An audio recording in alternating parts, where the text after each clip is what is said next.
Hola, ¿cómo están? Buenos días, buenas tardes, buenas noches, según el horario que nos vean. Mi nombre es Diego González y hoy voy a entrevistar a un escritor mexicano que se llama Eduardo Gutiérrez Silos. Lo vamos a invitar.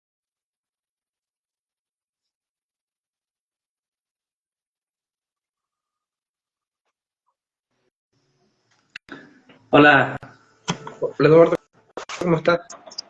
hola Diego, muy buenas tardes. Yo estoy muy bien. ¿Qué tal tú? Bien, súper. Ok. Eh, esperamos entonces un poquito, ¿no? Sí, sí, mientras nos puedes ir contando a qué te dedicas, sobre tus libros. Ok, perfecto. En cuanto a dedicaciones, pues he estado en varias cosas. Ya sabes que la vida de un escritor pues consiste en buscarla hasta que medio vivas de lo que haces, ¿no? Eh, Ahorita mismo estoy como de vacaciones, por así decirlo. Estoy como que en un retiro personal. Eh, pero vengo de trabajar en un como laboratorista clínico y de ahí en fuera pues estoy apoyando ahorita mismo con mi familia y eso es en lo que me he estado ocupando últimamente. ¿Tus libros, cómo se llaman? ¿Cuántos libros tienes? Eh, de momento tengo dos publicados, uno que en este momento está como en pausa ya que le quiero hacer una reedición, ya que pues fue como que mi primer acercamiento a lo que viene a ser la literatura ya en un plano más profesional, por así decirlo. Eh, Ese es Zeitgeist, toda la verdad. Zeitgeist transcurre en una época más o menos contemporánea, como por ejemplo un 2018-2019, en el que vemos una fantasía más oscura, vemos algo contemporáneo, sí, pero con fantasía, la cual tiende a tener una perspectiva un poco más, bueno, un poco menos, ¿cómo decirlo? Menos general y más, y más sombría, por así decirlo. En Series lo que pasa es que eh, tenemos a las personas comunes, la raza humana, y también tenemos a los corruptos. Los corruptos son personas o seres que en algún momento han comenzado como que a abandonar su propia humanidad por sí mismos y saca inspiración de todas esas como historias en las que una persona que tanto va perdiendo como que su fe y sus ganas de vivir empieza a convertirse en algo más. Eh, de ahí entonces empieza a haber una organización que intenta cazar a estos corruptos, pero al mismo tiempo, o sea, esta, esta organización pues tampoco tiene como que las manos limpias, ¿no? Tenemos aquí a varios protagonistas y hay algo que me encanta a mí, es como que dar una perspectiva de lo que es un mundo más abierto. No me gusta, bueno, sí me gustan las historias en las que hay un, por ejemplo, un solo protagonista y una historia más clara, más concisa en lo que quiere llegar. Yo por mi parte soy más de quiero a tales personajes con estas cualidades el uno del otro, quiero que cada uno se distinga entre sí y yo quiero que cada uno como que tenga su momento del brillo, ¿no? No me gusta escribir o no soy tan bueno para escribir como que una historia con un solo protagonista, porque siento como que todo empieza a girar alrededor de ese personaje y es como que a mi perspectiva como que yo mismo le quito ese peso a todo lo demás que quiero mostrar. En este caso se divide en varios frentes de batalla en los que vemos no solamente al protagonista principal, sino cómo va el mismo asunto en otro lugar, con qué obstáculos están enfrentando estos personajes, qué enemigos tienen que enfrentar, qué situaciones tienen que sobrepasar y qué obstáculos personales están cargando cada uno. Eh, Esta historia nace de una apología a la depresión cuando se es más joven. Yo la ambiento más o menos en fechas en las que pues me tocó tener algunos aspectos, bueno, algunas situaciones difíciles de llevar. Eh, Hubo un fallecimiento de por medio, luego después de eso vino la pandemia y ya te imaginarás todo bueno, todo lo complicado que es sobrellevar más de una cosa a la vez, así como lo saben muchas otras personas. Y de ahí como que me nace la opción, o bueno, la inspiración, mejor dicho, de hablar de la fantasía, pero desde un rubro mucho más oscuro, o sea, dar el mensaje de que eh, la fantasía no solamente es reglas que no salen en el mundo convencional, no sirve solamente para hablar de héroes y de elegidos, no sirve solamente para hablar de la conquista del mundo, ¿no? O sea, estamos hablando aquí de personas que pues tienen sus propios intereses y tienen sus propias ambiciones en un mundo en el que pues los buenos no son tan buenos y los malos no son tan malos, por así decirlo. Vamos a ver contrastes muy diferentes entre varios personajes eh, y en general estamos viendo lo que vienen a ser enfrentamientos de personas más que de enemigos. Porque si algo me gusta de la fantasía es que puede ser muy versátil. Puede ser muy versátil y nos abre las puertas y los panoramas a diferentes mundos. Si uno pues se da la, la oportunidad tanto de verlos como de leerlos, como de escribirlos. Y aquí es donde entra mi gusto por la fantasía, o sea, siempre me gustó imaginar los escenarios ya sea contemporáneos o cotidianos, pero qué tal si esta cosa funcionara de una forma diferente, qué tal si esto hiciera esto, qué tal si eh, esto no fuera así, sino fuera así. Y así es como que nacen como que los conceptos de mis historias, cada una por su parte. En este caso, pues a mí me gusta pensar que Sergio es como que es una referencia o es como el viaje personal de cada uno de estos personajes a través de lo que viene a ser su propio proceso, sus propios duelos, sus propias ansiedades y sus propias amarguras. Porque no los vamos a ver sufrir por lo mismo. Y no vamos a verlos sufrir las mismas consecuencias o los mismos obstáculos. Y en cambio, o sea, también está la otra parte de la moneda, que es las consecuencias de Edagon. Las consecuencias de Edagon surge de la idea de lo que viene a ser la fantasía, pero en un mundo más ambientado en lo que viene a ser los inicios de la revolución industrial, más o menos un poquito antes de la Segunda Guerra Mundial, donde empezamos a tener un periodo entre guerras, o sea, hay mucho dolor en la gente, hay muchas pérdidas que no se han sabido llenar, hay muchas promesas, hay muchas personas esperando hacer su movimiento y hay muchas personas como los personajes que estoy manejando en esta novela, que de hecho aquí la tengo. Eh, Son personas que pues están viviendo a final de cuentas con lo que viene a ser la consecuencia de la guerra y de muchos conflictos que aún siguen sin resolverse y por eso se llaman las consecuencias de Edagon, porque así se llama el continente donde están viviendo todos. En este caso, las consecuencias de Edagon, ¿por qué? Por eso mismo de las consecuencias que acabo de explicar, y de Edagon puntualmente porque es el continente donde están viviendo todos para ponerlo así en términos simples, los reinos. Cada uno está como que inspirado en un país diferente. En este caso, preferí empezar por un país más inspirado como que en Noruega y en Alemania, porque sí tengo otras ideas, pero yo creo que esos panoramas están un poquito más complejos y necesitaba algo para empezar a explicar cómo funciona este mundo, porque pues ese es el desafío de iniciar en la fantasía, porque tienes que explicar cómo funciona tu mundo, tienes que explicar por qué es diferente y tienes que mostrarle al lector que hay personajes que están dispuestos a acompañarlo de principio a fin durante su entendimiento en este mundo. Aquí lo que tenemos en las consecuencias de Edagon, en esta versión que es Tul, hablamos de un joven huérfano de madre, que lo que tiene es que él trabaja como policía, pero no se siente bien consigo mismo. Empieza a trabajar en ciertos casos y uno de estos lo lleva a conocer el caso que termina detonando la historia. En este caso, el gatillo, el iniciador, es el encuentro con un hombre con una fuerza descomunal, un hombre que en sí su fuerza no viene de la magia, sino del mero, de la mera fuerza bruta. Es algo virtualmente imposible, ya que las consecuencias de Eragon, la magia no es como que la tenga cualquier persona. La magia la tienen aquellas personas que son capaces de enfrentarse a la muerte y aún así seguir buscando vivir.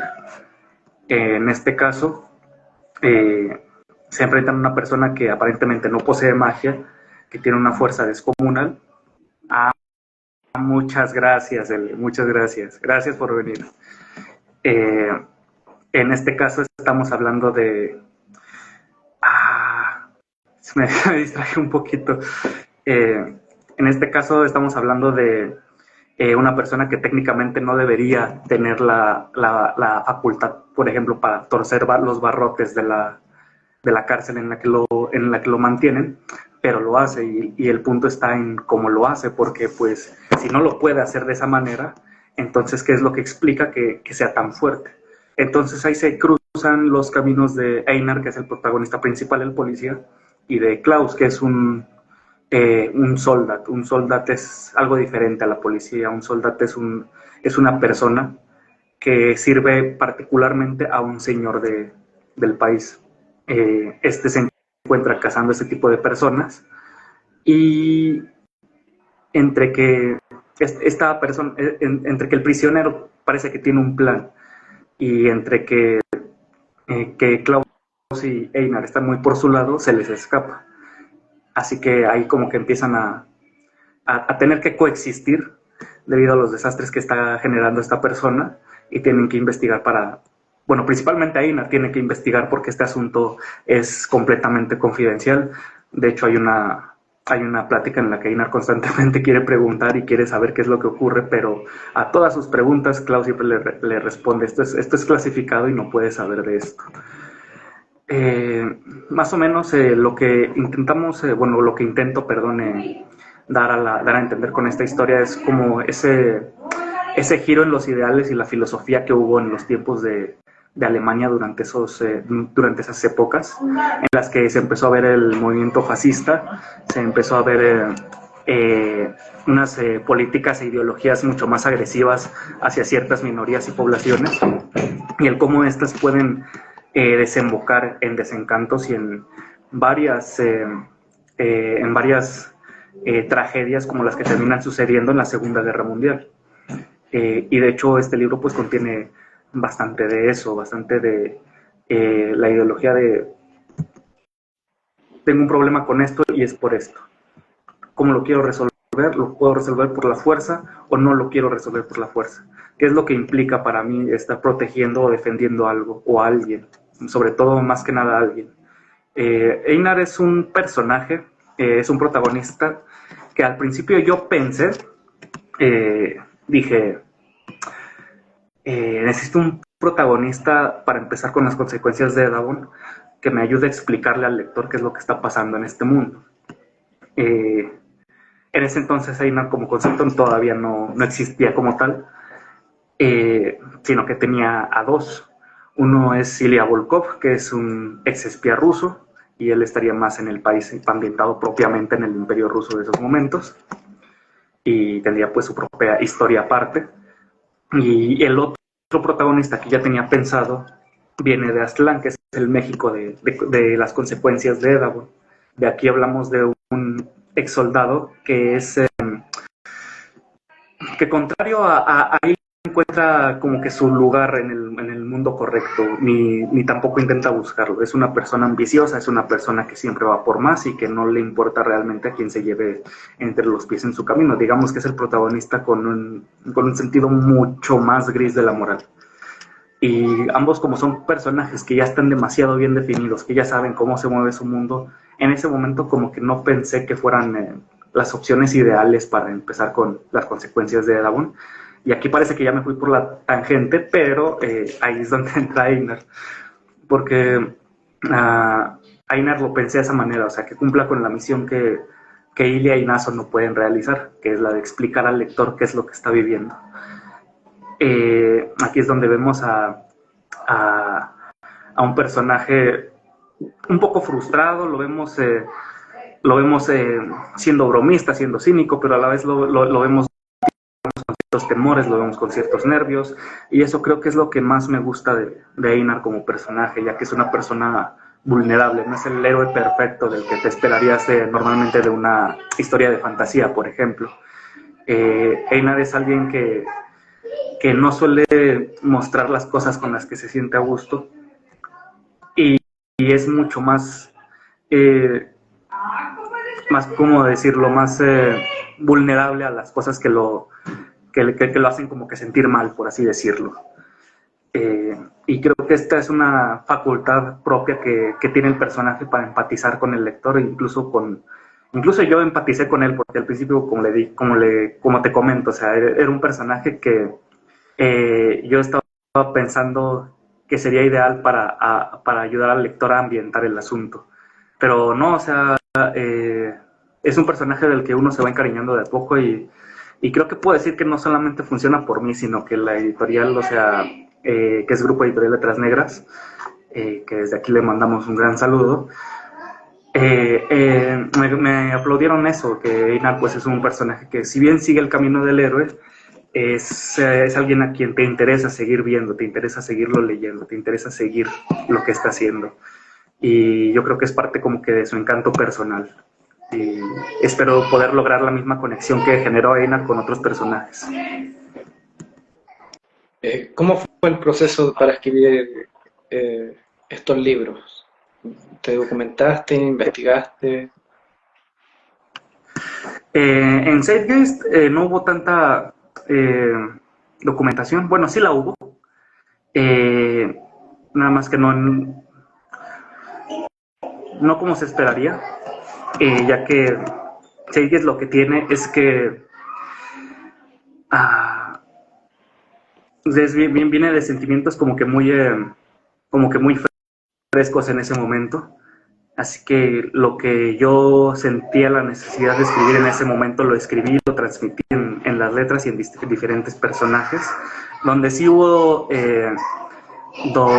documentación fue en lo que viene a ser la parte de la magia, porque no funcionan lo mismo la magia en Zeitgeist que en Edagon.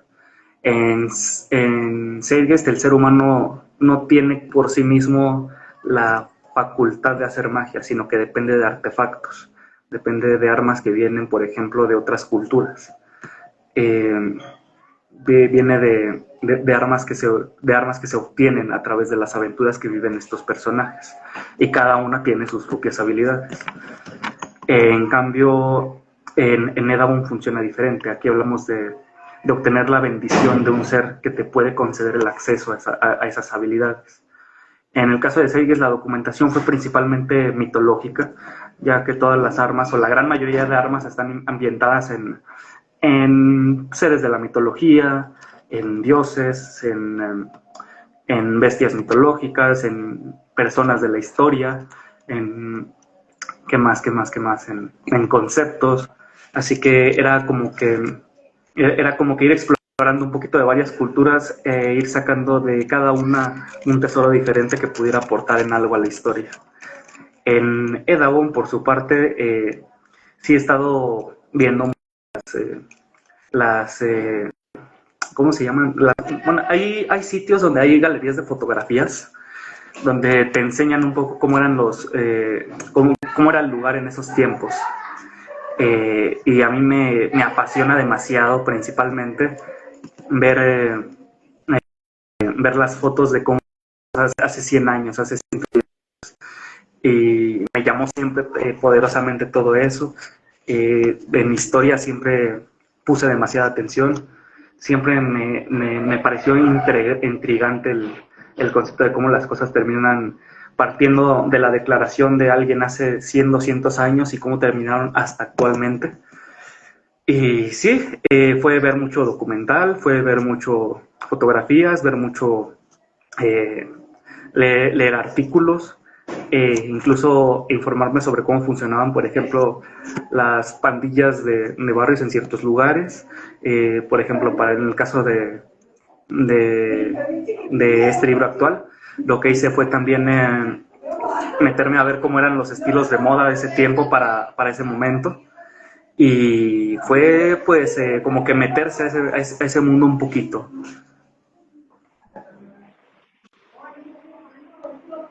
¿Cuáles son tus gustos literarios? ¿Con qué te inspiras? ¿Con qué literatura? Ok, es que para la literatura soy como en la música, un poquito de todo. Un saludo, Ricardo, muchas gracias por venir. Yo también te quiero y te admiro.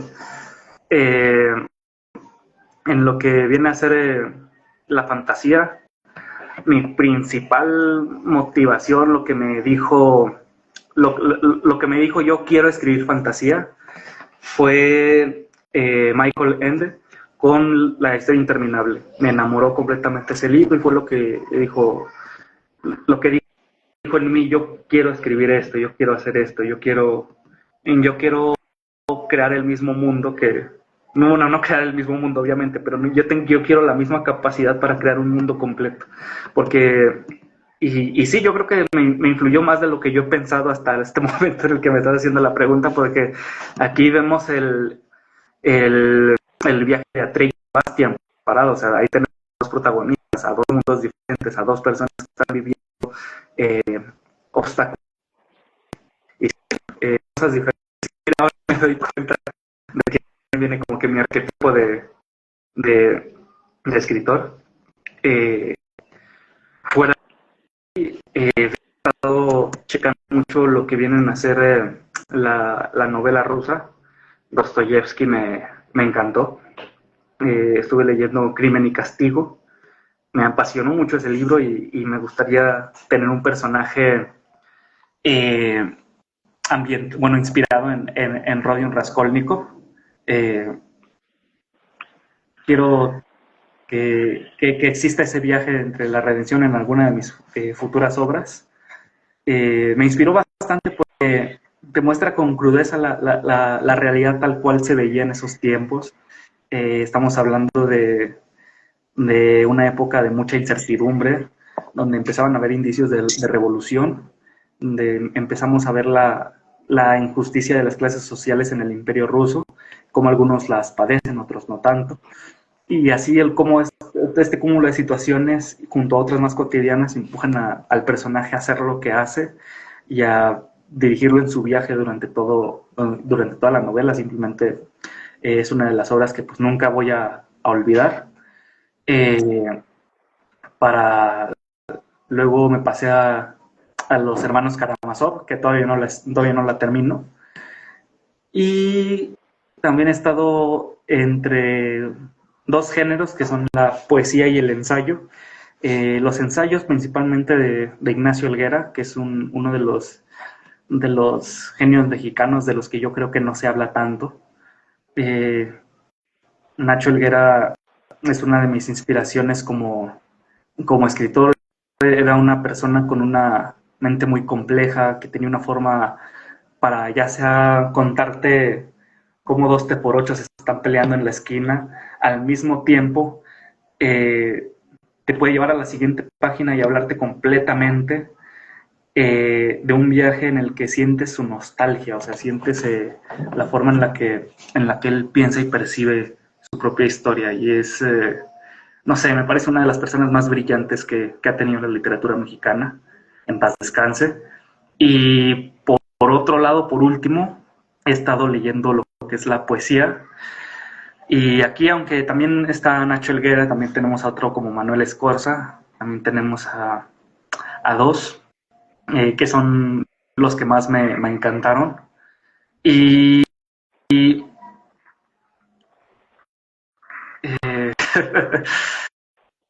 los dos que me gustaron fueron por cosas completamente distintas. En principio estamos hablando de Anna Akhmatova, igual de las épocas por ahí de Dostoyevsky. Estamos hablando de una señora que está viendo cómo su hijo lo están encarcelando los bolcheviques. Entonces aquí estamos hablando de que el preludio de su obra más reconocida, que ahorita te paso el nombre, es cuando ella está observando este encarcelamiento de su hijo, y entonces lo que está pasando aquí es que una de sus lectoras la reconoce reconoce y se le acerca. Y entonces Ana Akhmatova llega con Ana y le pregunta, oiga, ¿usted puede ponerle en sus letras nombre a todo lo que siente en este momento? Y Ana Akhmatova describe perfectamente todo lo que sintió en el momento en el que recibió esa pregunta. Y entonces ella escribe que respondió, sí, puedo. Y ahí sigue unos poemas que son tan desgarradores como hermosos. Simplemente, o sea, era como una ventana al corazón. Era como ver en carne propia todo lo que había ahí dentro. Y por último es Mihai Eminescu. Mihai Eminescu es un poeta rumano del que no se habla mucho. Bueno, yo al menos no he escuchado mucho de él. Tiene grandes poesías como Oración de un Dacio, y Hiperión, bueno, que me parece que también se puede traducir como el portador de la luz, pero yo lo conozco más con el nombre de Hiperión, que son unas obras maestras al sentimiento no correspondido. O sea, si alguien quiere leer una poesía desgarradora, o sea, yo creo que Mihai Eminescu es uno de los más grandes y uno de los poetas que sí se tiene que leer, la verdad. Y sus poesías, no sé, o sea, sí son desgarradoras, pero al mismo tiempo me motivan y me inspiran también. ¿Qué tipo de escritura te significa un desafío, algo que quieras explorar? Mm, hay dos, hay dos. El terror porque yo soy más de escribir acción, ¿no? De escribir fantasía, de escribir combate, de escribir drama, de escribir eh, algo que le dé como que desarrollo a todo eso, pero el, el terror, o sea, como que no me he inventado lo suficiente con el terror, no he tenido como que la ocasión para hablar sobre o escribir sobre terror. Eh, Prefiero más como que lo impactante, lo desgarrador, lo, lo triste, por así llamarlo, pero no siento que como tal sea capaz de escribir terror al mismo nivel que otros compañeros escritores, como por ejemplo Daniel Salgado, que es autor de Crócuta, y muchos otros autores que podemos encontrar aquí en esta antología, que es Desde el Espacio Visceral, que se vea bien. Esta es una antología en la que también participé con con un cuento de fantasía oscura, pero en sí la narrativa antológica pues es de horror, es para dar ciertos mensajes a la población mexicana a través de a través de la escena narrativa del terror. Y lo recomiendo mucho porque hay autores muy buenos en el rubro. Realmente hablaba con una compañera que comenta que le inspiraba mucho el provocarle el provocar el sentimiento de vulnerabilidad a través de sus letras, y yo creo que como que me he encontrado como que esa parte de decir, bueno, ¿qué es lo que quiero dar a entender en este momento en el que yo quiero escribir terror? O sea, sí me gustaría hacerlo, pero me falta como que encontrar bien el detonante, el mensaje del terror. O sea, quiero que te asustes, pero yo quiero saber por qué, ¿sabes? Eh, es difícil de explicar, pero sí necesito como que como que esa pregunta, ¿no? Esa respuesta para saber dar en el clavo y para saber por qué escribiría terror.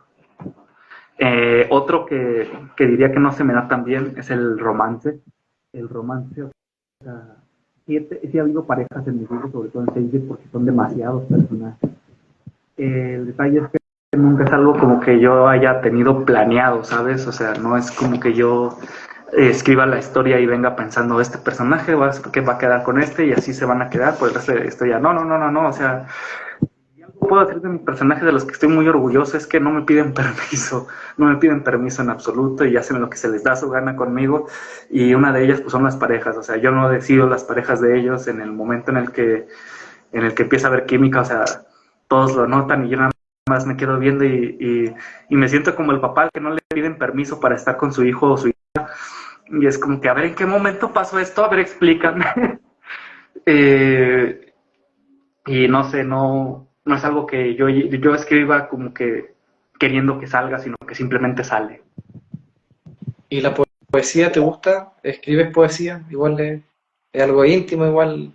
De ahí donde aflora también el amor también.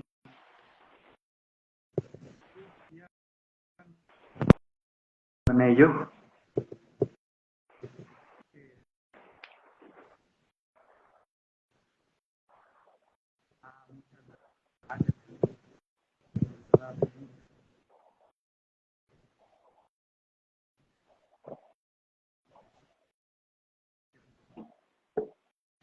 No se escucha, Eduardo.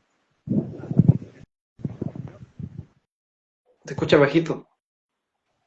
Ok, qué raro. Ahí. A ver, ¿ya se escucha mejor? Ok, bueno, primero que nada, muchas gracias, Ele, por quedarte aquí pese a la hora y pese a tu trabajo. Muchas gracias por apoyarme. Te aprecio mucho. Ya hablaremos después, ¿va? Eh, Poesía, sí la he escrito y con todo gusto la escribiría otra vez. No lo hago con... Creo que la poesía es como que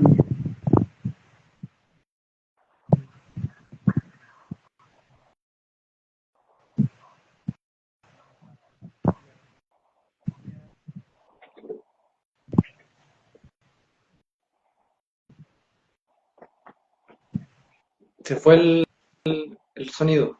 No te escucho. ¿Ya bajó el sonido otra vez? Ahí sí. Ok, perfecto. En cuanto a poesía, pues como que sí las hago, pero no la comparto, no la exhibo. Si acaso se la comparto a personas particulares. Pero es como que, no puedo decir, o sea, no soy una poesía, pero sí es como que íntimo, ¿no? Propia.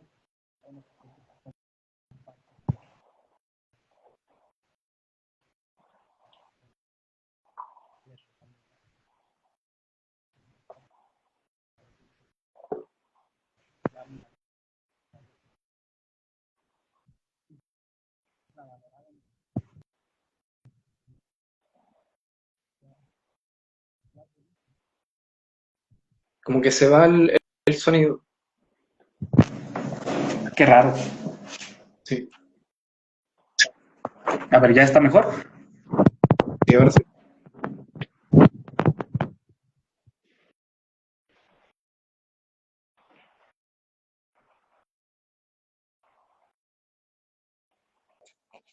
Hola, ¿ya está mejor? Ahora sí. La poesía es como que ese, ese pensamiento que me guardo para mí o para una persona en la que yo pienso y se lo regalo a la persona o me lo quedo para mí. O sea, es algo con lo que no exhibo mucho las cosas. Es un pensamiento mío, por así decirlo. Un cierto pudor también. Sí, igual la poesía es súper íntima igual. Sí. Sí, o sea, yo como escritor yo te quiero enseñar un mundo diferente. O sea, yo quiero que veas cómo podrían ser las cosas en este lugar, bajo este contexto y bajo esta perspectiva de estos personajes. La poesía es algo que ya me quedo yo para mí la mayoría de las veces, o que si acaso se la regalo a alguien más. Pero, pero sí, nada más lo uso para mí. ¿Viene una segunda parte de tus libros? Sobre todo el segundo que Claro, o lo sea, pueden... de Edagon ya tengo la segunda parte escrita y ya está hecha. También tengo ya la mitad del primer libro de Eda Bombuyán, que es el libro de Ilya Volkov, que aquí estaremos viendo a la Rusia de este mundo.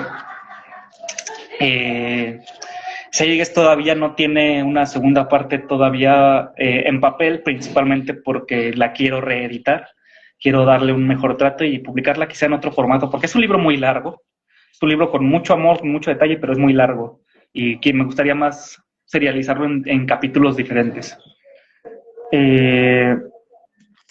Bajo mismo caso hay otra obra en la que estoy trabajando actualmente, que la verdad es que no sé en qué momento llegó a mi cabeza, simplemente llegaron los personajes, se instalaron y me exigieron que escribiera la historia, así que pues bueno, aquí estoy yo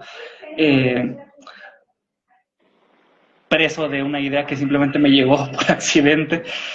Y también estoy trabajando en traer pronto Historias de Medianoche, que es otra antología en la que también participé, igual con Editorial Letras Negras. No se ha podido por asuntos económicos principalmente, pero tan pronto pueda yo voy a traer voy a traer mis ejemplares y los voy a estar exhibiendo. Historias de Medianoche, aquí hablamos del rubro paranormal, y fue un proyecto interesante ya que nos permitió tanto a los autores como a los lectores explorar los mensajes que uno puede dar, interpretar o recibir a raíz de experiencias paranormales, sean estas ficticias o no tan ficticias, porque pues en este mundo pues hay de todo, ¿no? Estamos en un lugar donde pasa cualquier cosa y hay algunos que creerán menos, otros que creerán más, pero pues al final de cuentas lo que está pues es el mensaje y cada quien puede.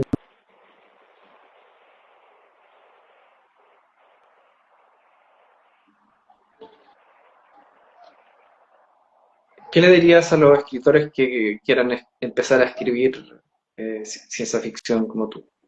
¿Qué consejo le darías? ¿Qué les diría?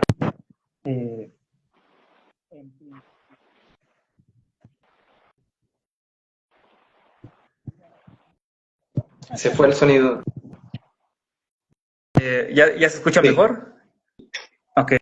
En principio, o sea, que no lo hagan pensando que va a haber dinero, o sea, es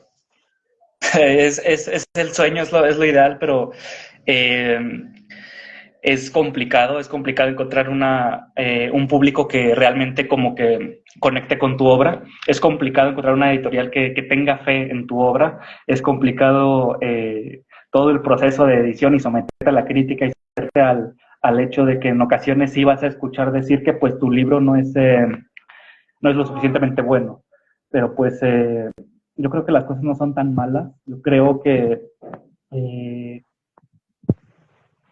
con la valentía de hacer las cosas, puedes lograrlo. Se fue el sonido. Ok, me parece raro que se vaya tanto el sonido. Sí.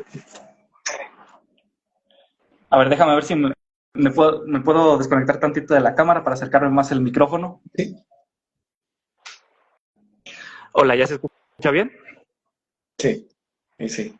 Ok, sobre esto de la incursión de escribir libros, o sea, publicarlos va a ser todo un asunto, por misma cosa que ya expliqué, o sea, va a ser complicado encontrar personas que te tengan fe, que te tengan la confianza, que tengan, que te acompañen por el gusto de saber, de descubrir todo lo que estás haciendo y escribiendo.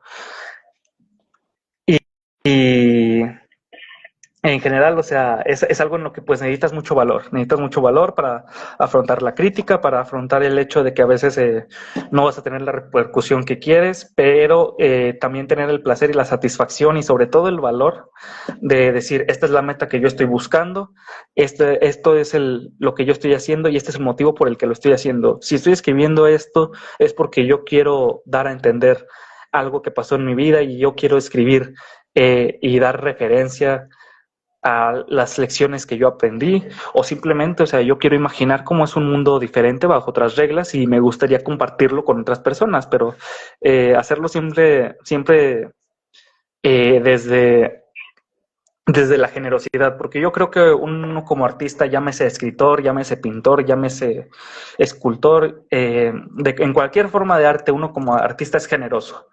El mundo del artista lo que hace es que entrega más de lo que recibe. Ser artista es ser entregado a tu obra, ser entregado a tu forma de ser, a tu forma de pensar, a tu forma de sentir, a tu forma de expresar todo eso conjunto en un solo lugar. y darlo aunque a veces no como que recibas lo que quieres. Pero ahí es donde reside el gusto de ser artista, o sea, el saber ser generoso, el saber entregarse a uno mismo, a sus ideas y a su vocación. Yo creo que cualquier persona, aunque no pueda llegar a los niveles estratosféricos, por ejemplo, de, no sé, George R. R. Martin, J.K. Rowling o nombres a cualquier otro escritor súper famoso y súper rico en estos momentos, yo creo que ese sentido de plenitud, de logro, de saber eh, que pudiste hilar todo un mundo de personajes, de historias y de posibilidades, o sea, simplemente nada te lo va a quitar.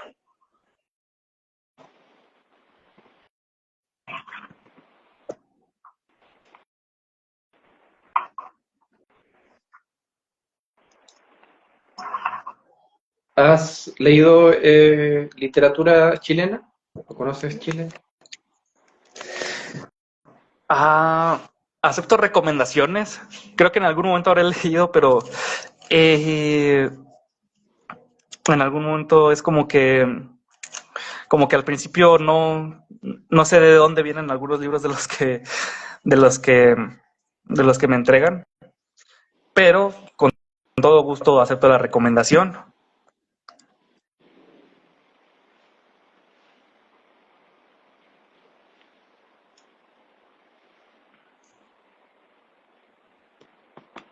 ¿Qué piensas del mundo editorial? ¿Es bueno? A veces medio injusto también. El mundo editorial es complejo, pero también depende de la perspectiva que lo quieras, de lo que lo quiera uno ver.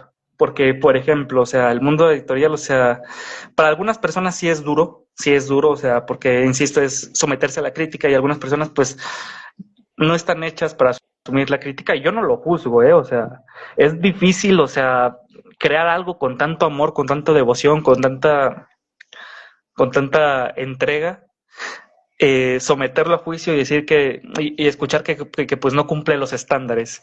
Entiendo esa parte y entiendo que a muchos les parezca injusto, pero pues a final de cuentas yo creo que es un desafío más eh, y es un lugar donde pues a final de cuentas quien quiera seguir avanzando lo va a hacer.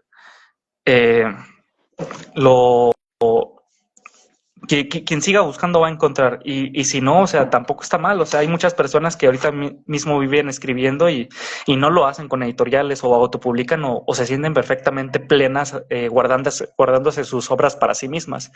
Y yo no tengo ninguna postura sobre quién o qué debe hacer qué con sus historias. Yo creo que pues si uno escribe pues lo hace principalmente por estar bien consigo mismo, por sacar todas las ideas que tiene adentro. Eh, pero si a ti lo que te hace feliz es compartirlo con alguien, o sea, una editorial es una buena posibilidad. Y nada más es eso, o sea, tener la piel dura y saber reconocer que pues siempre las cosas que escribes pueden ser mejores y siempre habrá alguien que te diga en qué puede ser mejor.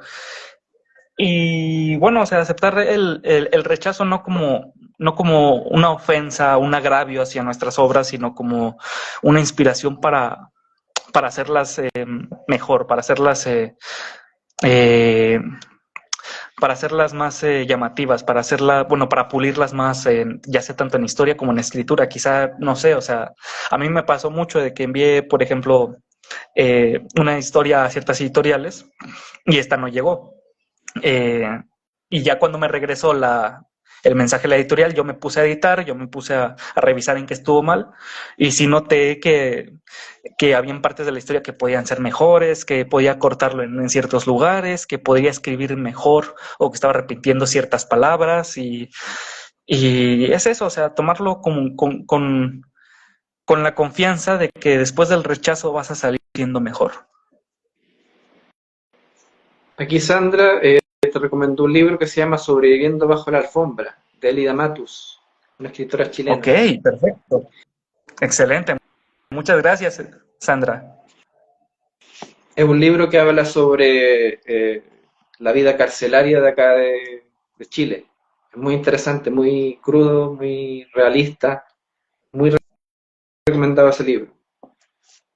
Ok, aquí estamos hablando de la perspectiva de un hombre que es culpable o no es culpable de su crimen, o sea, eso, no sé, como que no Sí, dice mucho, pero al final es puede como cambiar la historia. el lado B de la delincuencia, de cómo el sistema carcelario, los gendarmes, la policía, de repente actúa de manera injusta y caen Ok, inocentes también. Es muy sí, interesante. es todo un caso. Claro, es que la vida carcelaria no es sencilla, o sea, he conocido personas en situación de cárcel y sí, o sea, se enfrentan a varios desafíos, a varios problemas, y podemos hablar de lo que las personas hacen para estar en la cárcel, ¿no? Pero pues yo creo que al momento de verlo como un autor, como alguien que busca constantemente inspiraciones, ver todas las situaciones que se desencadenan en un sistema carcelario, eh, aquí en México los asuntos de cárcel son muy complejos. Yo tengo a la fecha como que muy grabado un incidente que hubo en una cárcel cercana a mi natal. Eh, Tienen varias bajas tanto de prisioneros como de guardias. Y a día de hoy, pues ese centro me parece que ya fue desmantelado y fue convertido en otra cosa. Pero sí, o sea, es muy interesante y con todo gusto lo voy a leer porque me trajo ese recuerdo, ¿ves? O sea, es algo impresionante y es algo que me gustaría revisar con más Y detalle. otro libro que te recomiendo y te lo voy a mandar de regalo en PDF es mi libro Sin Peros. Sin Un libro peros, de ok, poesía excelente. de amor, desamor y erotismo y Haikus en Ribetanca. Este es Ok, mi cuarto libro, una poesía mucho más elaborada que mis primeras poesías y aquí para que saque inspiración, ahí después te lo envío. claro, claro. ¿Aceptas reseñas? Bueno, yo de vez en cuando leo un libro de una persona bueno, de un autor que se publica por Instagram, o bueno, que hace su publicidad por Instagram, yo sí hago reseñas y pues si quieres, o sea, con todo gusto escribo algo con respecto a tu libro. Sí, Va, pues eh, mándamelo y yo lo leo y ¿qué te parece si le escribo algo a tu libro? O sea, te muestro y ahí vemos qué hacemos. Eduardo, ¿puedes prender la cámara para que te vean? ¿No? Claro, claro, claro. Nada más es que temo que se vuelva a ir el sonido, pero bueno. Aquí está bien, ¿verdad? ¿Se escucha todo bien? ¿Todo bien? Todo bien, sí.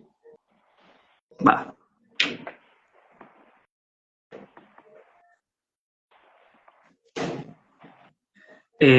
Pero sí, vamos a leer ambos libros y hablar sobre lo que nos guste de los dos, tanto de Sobreviviendo bajo la alfombra como Sin peros.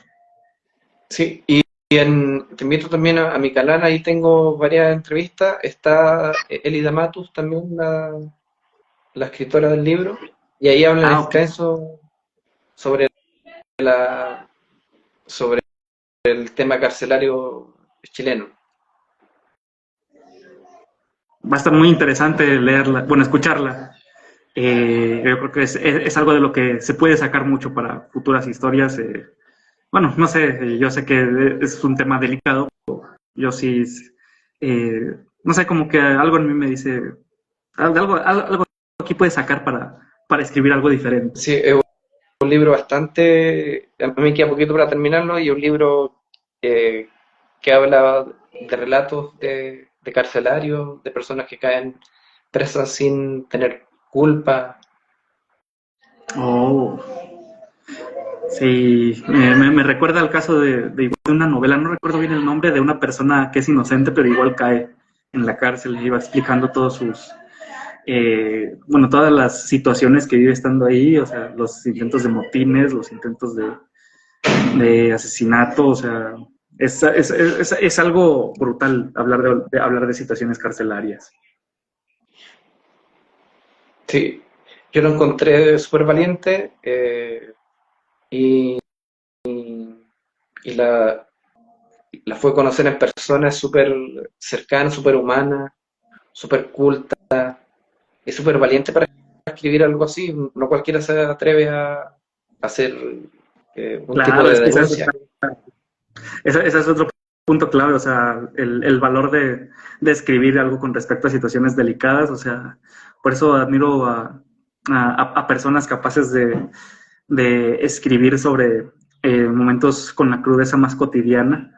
Admiro mucho a las personas que hablan de la situación, por ejemplo, en Latinoamérica, con todos los problemas que están habiendo con la delincuencia, con eh, con la pobreza, con la discriminación, con el abuso hacia las personas de minorías por o por tipo de género, o por tipo de religión, y es hablar de personas valientes que están dispuestas como que a hablar de las cosas que no, pues que no se deberían maquillar. Sí. Y es la responsabilidad que igual tenemos como escritores de dar, eh, mostrarlo a la luz también, ese tipo de temas, entre comillas, delicados. Sí, sí, sí, porque es que el escritor hace lo, lo, lo que algunos medios pues no pueden hacer. Y con eso no me refiero a que no haya que ver las noticias, porque pues a final de cuentas sigue siendo el principal método de información. Pero yo creo que un autor, pienso yo, mostrar que la persona está viviendo contigo, porque no es una persona atrás de un estrado y detrás de la seguridad de todo un estudio con cámaras hablándote de lo que pasó, sino de alguien que lo está viviendo contigo, de alguien que está viviendo en las mismas calles que tú, que está caminando en las mismas banquetas, que lo alumbran las mismas vías públicas. Yo creo que ese es el del autor y del periodista, o sea, tratar estos asuntos y darlos a exponer como con la sensibilidad de un ciudadano más.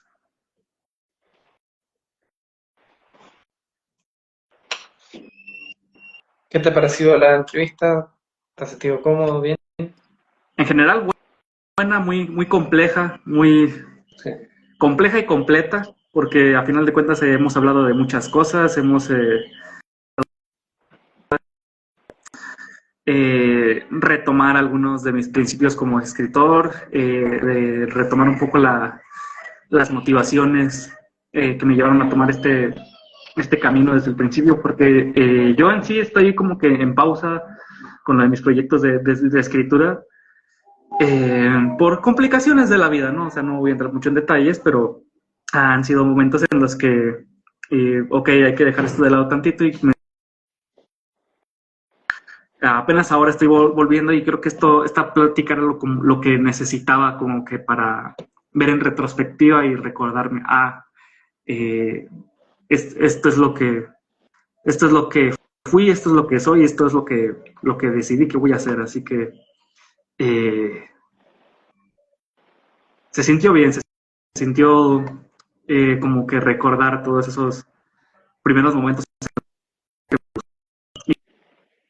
y recordar.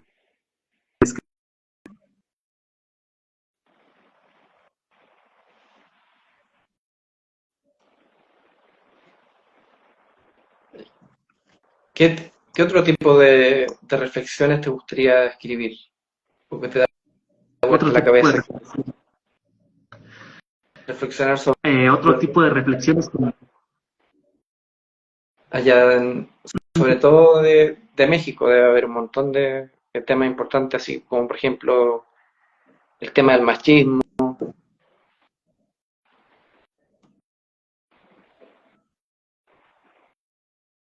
ok, se cayó la conexión tantito, pero sí entiendo. Eh, en México, mucho de lo que yo quiero escribir sobre México se va a encontrar eh, en Aztlán, porque ahí vamos a toparnos con varias que se encuentran en México, vamos a hablar de contrabando de narcotráfico, vamos a hablar de delincuencia, vamos a hablar del inherente machismo del México de ese entonces. También algo que estuve investigando mientras hacía mi documentación es que es en esos tiempos, por ahí de los entre 1910 y 1920 empiezan a haber los primeros movimientos feministas en México, así que es algo que también le quiero dar foco. Quiero hablar del peso de la religión en ese entonces en México y que a la fecha puedes ir a pueblitos más pequeños y vas a ver cómo algunos pues siguen manteniendo algunas costumbres de antaño, como los casamientos arreglados, bueno, las bodas arregladas, o el no hacer o el qué hacer en tu vida personal, llámese vida emocional, llámese vida laboral o vida, incluso vida sexual, dependiendo de tu religión. Vamos a hablar de la política, vamos a hablar de persona que es buscar algo interesante que ocurre es que México, bueno, los mexicanos tendemos como que a glorificar un poco la historia, bueno, la historia de los delincuentes. Hay muchos corridos, hay mucha cultura alrededor del narcotráfico, pero yo no escribo este personaje para que tú lo... Si tú lo quieres, o sea, va a ser porque yo estoy haciendo algo mal. O sea, sí te podrá caer bien el concepto como personaje, este protagonista, pero en realidad estamos hablando de una persona que es muy mala y que no va a hacer mucho realmente por quererse llevar el público. Es un protagonista que por momentos te va a parecer el antagonista porque es una persona mala. No es el tipo de protagonista con el que si bien yo creo que puede tener una historia intrigante e interesante, no es el tipo de protagonista con el que yo diría que sería sano identificarse, porque pues estamos hablando aquí de un delincuente con todas las de la ley, una persona ambiciosa y una persona que pues no tiene como que ese sentido de sacrificio, ¿no? O sea, él simplemente hace y las consecuencias las sorteamos después. Yo quiero como que romper el arquetipo del delincuente que hace cosas malas, pero es bueno. No, aquí quiero hablar de un delincuente que hace cosas malas y también es malo. De vez en cuando lo ves haciendo un bien, pero él en esencia sigue siendo el malo de su historia.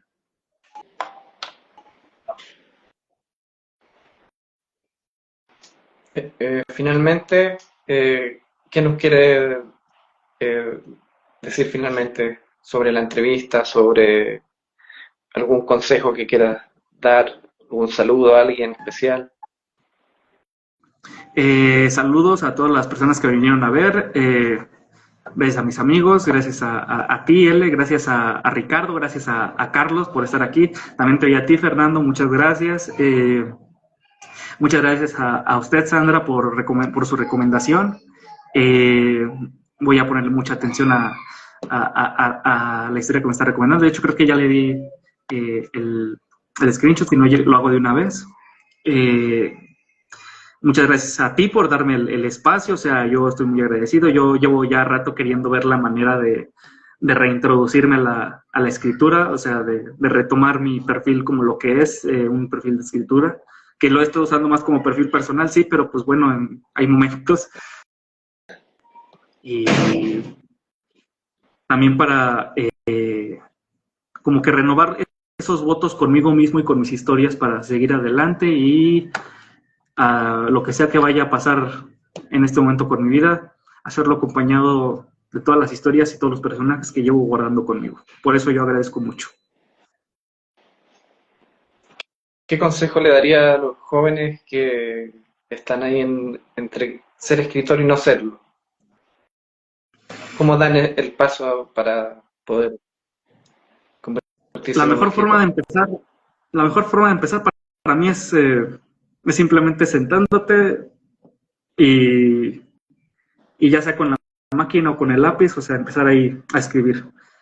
¿Por qué? Porque ahí se va a dar cuenta uno qué tanto le gusta el proceso, o sea, no solamente es pensar en lo que quiero contar, o sea, porque sí, uno como autor, o sea, se puede mal viajar y puede pensar en todo lo que está haciendo y puede maravillarse con las posibilidades que puede realizar en una historia que está completamente organizada por él, pero hay muchas personas que pues no se atreven o no se dan el gusto para participar en este proceso creativo tan bonito que es la escritura y no se dan como que el esfuerzo para sentarse y realmente, no sé, dedicarle al menos unos 30 minutos al día que te gusta. Ok. Pues sí, efectivamente, Diego, creo que era la señal.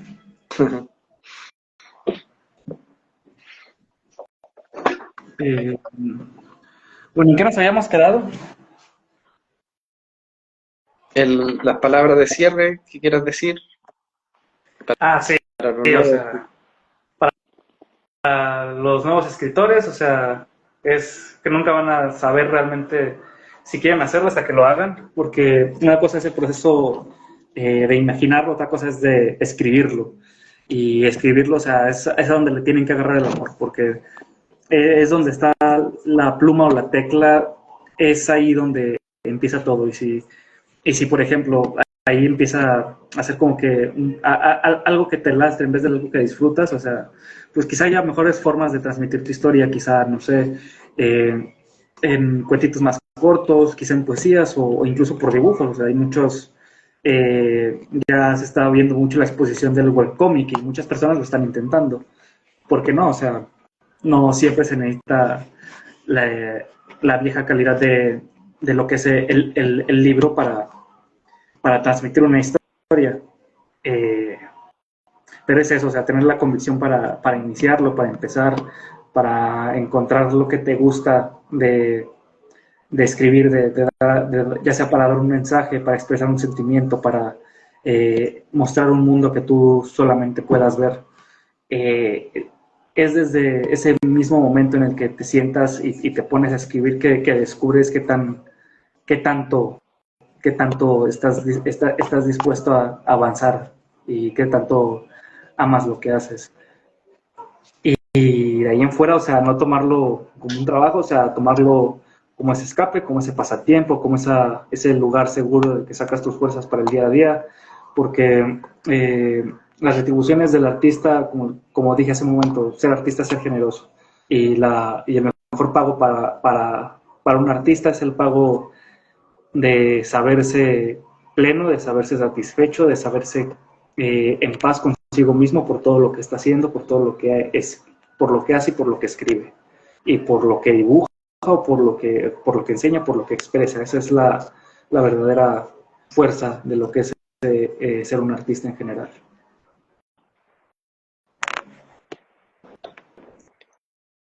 Nuevamente, gracias Eduardo por tu tiempo, por tu disposición, por darnos a conocer tu trabajo. Okay. No, gracias a ti por la exposición. Fue un poquito rápido, pero aquí estamos y estamos siempre disponibles para hablar de lo que nos gusta y lo que nos gusta es la literatura, la escritura. El placer de saber, de, de saber, de enseñar, de, también de aprender y de comprender lo que nosotros vemos y vivimos a raíz de la lectura o de cualquier otro tipo de historia.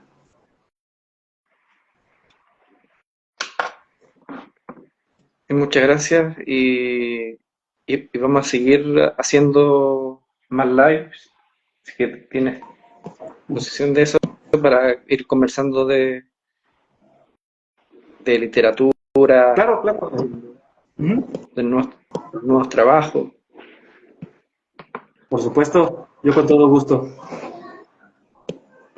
Muchas gracias Eduardo, que estés muy bien. Y ahí envío mi libro para que lo leas. Va. Ahí te hago llegar la reseña, ¿va? ¿Qué dices? Sí, Va. Ya estamos entonces. Muchas gracias por el espacio, Diego. no, de nada, gracias a ti. Que Hasta estés bien. luego. Hasta luego. Igual.